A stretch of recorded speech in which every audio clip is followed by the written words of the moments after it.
આપીશું.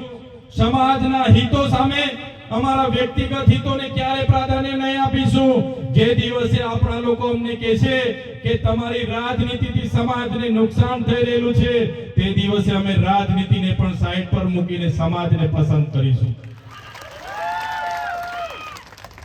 ત્યારે સાથીઓ, આ ભાજપના લોકોનું જ્યારે મનરેગા કૌભાંડ એનો અમે આખા ગુજરાતમાં ઉજાગર કર્યું. નલ સે જલના કૌભાંડને અમે ઉજાગર કર્યું. આ વિસ્તારમાં જ્યારે વાલિયા પ્રોજેક્ટની વાત હોય, ડમલાઈ પ્રોજેક્ટની વાત હોય, એની માટે અમે વિધાનસભામાં લડ્યા. આ વિસ્તારના 56 નંબરનો કોરિડોર નીકળતો હતો અને એના મોવીથી લઈને આ વિસ્તારના ગામોની જમીનો જાય એના માટે વિધાનસભામાં અમે લડ્યા. આશા વર્કર બહેનો, આંગણવાડી બહેનોને એમને યોગ્ય પગાર મળે એના માટે વિધાનસભામાં લડીએ. સેન્ટ્રલાઇઝ જે મધ્યાહન ભોજન યોજના અમલવારી કરવા માટે જે આગળ વધી રહ્યા છે એના માટે વિધાનસભામાં લડીએ. આપણા બાળકોને સારું શિક્ષણ મળે એના માટે વિધાનસભામાં લડીએ. આ વિસ્તારને પણ કરજણનું પાણી મળે, નર્મદાનું પાણી મળે, સિંચાઈ થાય એના માટે વિધાનસભામાં લડીએ. ત્યારે આ ભારતીય જનતા પાર્ટીના એમના ગૃહમંત્રી હર્ષભાઈ સંઘવીને, એમના મુખ્યમંત્રી ભૂપેન્દ્રભાઈ પટેલને ગમતું નથી. તમે પણ જોયું હશે, મને અગાઉ પણ મારા પરિવાર સાથે જેલમાં રાખ્યો.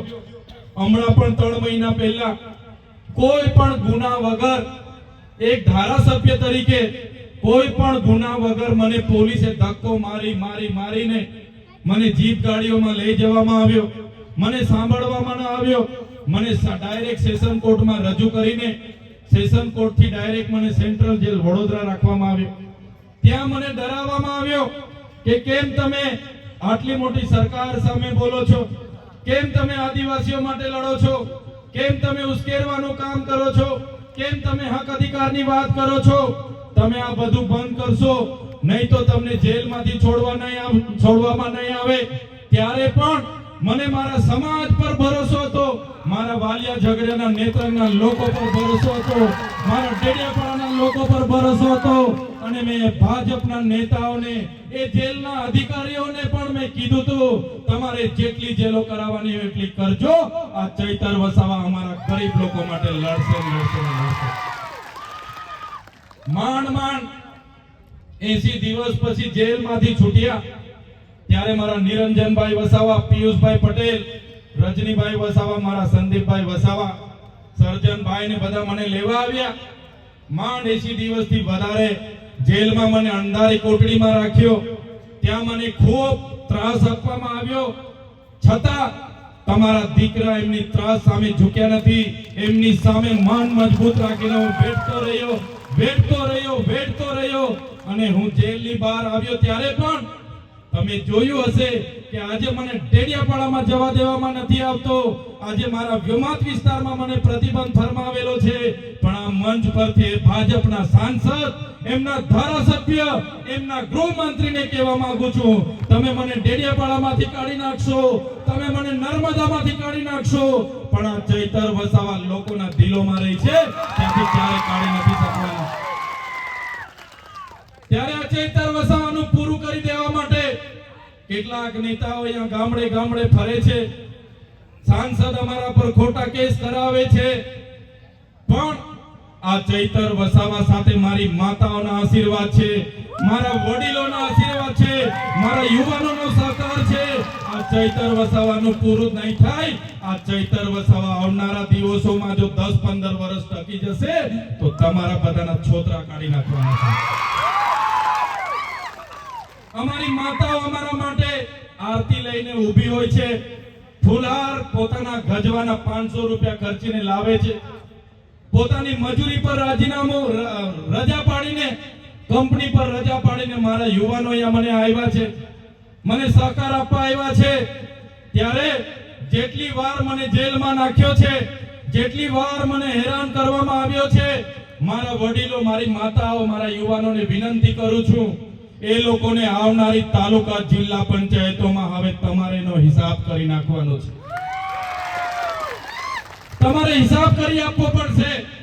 કેમ કે ચૈતર વસાવા એકલો પડશે તો ચૈતર વસાવાને, રજની વસાવાને, સર્જન વસાવાને, અમારા રાજુભાઈને, અમારા તમામ લોકો, અમે નાના નાના લોકો છે, એમની પોલીસ છે, એમની કોર્ટો છે, એમનું કલેક્ટર છે, એમના એસપી છે, બધું જ એમનું છે.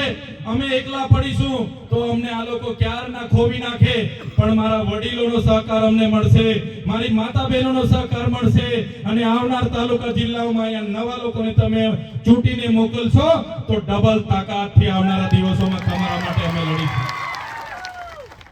સાથીઓ, આવનારા વિધાનસભાનું બજેટ સત્ર છે, તેમાં પણ જે હાઈ સ્પીડ કોરિડોર જાય છે એના માટે પણ અમે સરકાર સામે અવાજ ઉઠાવવાના છે. આપણા ડમલાઈ પ્રોજેક્ટ માટે પણ અમે લડવાના છે. અમે વાલિયા લિગ્નાઇટ પ્રોજેક્ટ માટે લડવાના છે.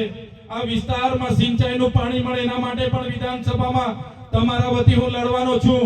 આ વિસ્તારના જે લોકોની જમીનો વર્ષોથી ખેડે છે અને સનતો બાકી છે એમના માટે પણ હું વિધાનસભામાં લડવાનો છું. આ કંપનીઓ દ્વારા આપણા લોકોને કાયમી કરવામાં નથી આવતા. આપણી બહેનો જે આશા વર્કરો છે, આંગણવાડીઓ છે, એમને પણ કાયમી કરવામાં નથી આવતા. આપણા હોમગાર્ડના જે યુવાનો જે સેવા આપે છે એમને પણ કાયમી કરવામાં નથી આવતા, અને આપણા લોકોનું શોષણ થાય છે. ત્યારે આવનારા દિવસોમાં તમારો સહકાર મળશે તો આ ચૈતર વસાવા વધારે તાકાતથી આ લોકો સામે લડવાના છે. મારા યુવાનો અહીંયા ઉપસ્થિત છે, મારી બહેનો, મારા વડીલો, તમે મારી સાથે છો, એ જ અમારી હિંમત છે, એ જ અમારી તાકાત છે. તમે અમને, તમારો ભાવ છે, તમારો પ્રેમ છે, તમારો સહકાર છે, તમારા આશીર્વાદ એ જ અમારી તાકાત છે. બસ એટલું અમને આપતા રહેજો. આ તાનાશાહી સરકાર સામે લડવા માટે તમારી દુઆ, તમારા આશીર્વાદ અમારા માટે કામ કરી જશે, અને અમે લડીશું. અમે લડીશું. અમે એમની સામે ડરવાના નથી, ઝૂકવાના નથી, આગળ પણ ઝૂક્યા નથી ને ડર્યા નથી. અને આવનારા દિવસોમાં અહીંયા બેઠેલામાંથી કોઈની સાથે પણ આ તાનાશાહી સરકાર અન્યાય કરશે તે દિવસે ચૈતર વસાવાઈ સરકાર સામે ઝૂકવાના નથી. છેલ્લા શ્વાસ સુધી લડવા માંગીએ છીએ. અને આ મંચ પરથી જે પ્રકારે રજનીભાઈએ કીધું, સાથીઓ, અમે તો મોતને મુઠ્ઠીમાં લઈને નીકળ્યા છે. અમે અમારા પરિવારને કહીને નીકળ્યા છે કે અમે સમાજ માટે લડીએ છીએ. અમે દલિત તો પીછડી તો અમે માઇનોરિટી એસસી એસટી ઓબીસી માટે લડવા નીકળેલા છે. અમે આ ગુજરાતની જનતાને ન્યાય અપાવવા માટે નીકળ્યા છે. ક્યારેક પણ જેલો ભેલો અમને થઈ જશે તો ત્યારે તમારે લડવાની જરૂર નથી, ત્યારે તમારે ડરવાની જરૂર નથી. અમારા પરિવારને પણ કીધું છે, આખા ગુજરાતની જનતા આપણી સાથે છે. જેલો થશે એની સાથે ડરવાની જરૂર નથી. અને આજે પણ અમે મંચ પરથી કહીએ છીએ, જ્યારે પણ સમાજને અમારી જરૂર પડશે, અમારે ધડ દેવાની ફરજ પડશે, ધડ દોડવા પણ અમે તૈયાર છે. ધડ દોડવા પણ અમે તૈયાર છે. અને જે જગ્યાએ સપાટાવાળી કરવાની ફરજ પડશે એ જગ્યાએ સપાટાવાળી પણ કરી આપવા તૈયાર છે. જે જગ્યાએ પાડલિયાવાળી કરવાની ફરજ પડશે એ જગ્યાએ પોલીસ વાળાને, જંગલ ખાતા વાળાને પાડલિયાવાળી કરવા પણ અમે તૈયાર છે. કેટલાક આઈપીએસ અધિકારીઓ અમારા નાના નાના પોલીસ અધિકારીઓને કહે કે આમ આદમી પાર્ટી વાળાના કેસની માહિતી કાઢો, એટલે બિચારો કોઈ પીઆઈ આપણી વાળો હોય, પીએસઆઈ આપણા વાળો હોય, કોન્સ્ટેબલ આપણા વાળો હોય, એ આપણને માનતો હોય, આપણને જાણતો હોય, છતાં પેલા આઈપીએસ અધિકારી કહે કે એના કેસ બનાવો, એને તડીપાર કરાવો, પાસા કરાવો. ત્યારે આ મંચ પરથી કહેવા માંગુ છું, તમારો પગાર કોઈ કમલમમાંથી નથી આવતો.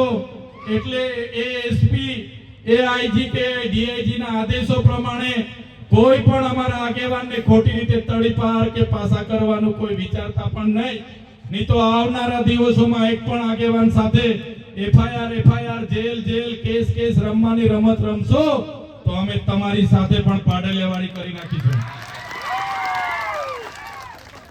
હવે અમે આવેદન નિવેદન जिंदाबाद मुर्दाबाद लड़ेंगे जीतेंगे हाय सरकार हाय करवा मांगता ज નથી. અમારા વડીલોએ બહુ કર્યું, અમારા વડીલોએ બહુ આજીજી કરી, બહુ ભાઈ બાપા કર્યા, પણ હવે અમે યુવાનો જાગી ગયા છે. અને આ યુવાનો જાગી ગયા છે એટલે અમને અધિકારો આપી દો. અમારે જે પણ આબાદી છે એ પ્રમાણે હિસ્સેદારી આપી દો. અને નહીં આપશો તો આવનારા દિવસોમાં ગાંધીનગરની રસ્તો અમે પકડવાના છે.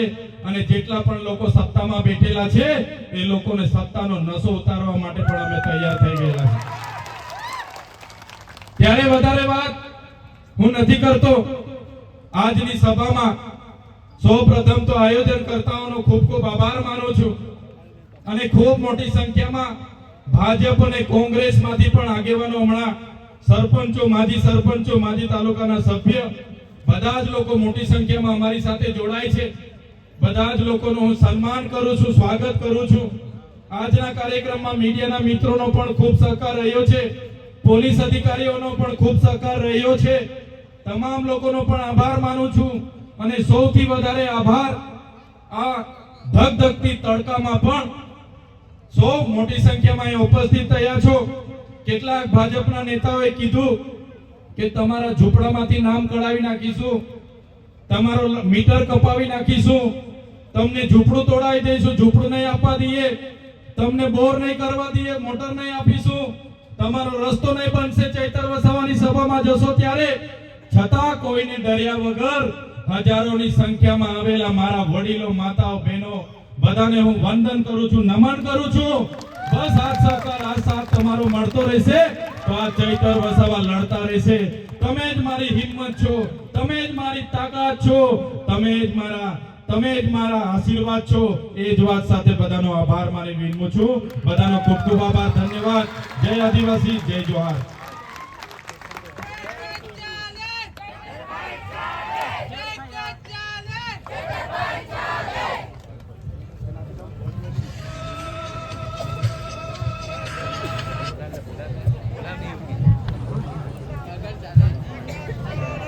चल पड़े अकेले मगर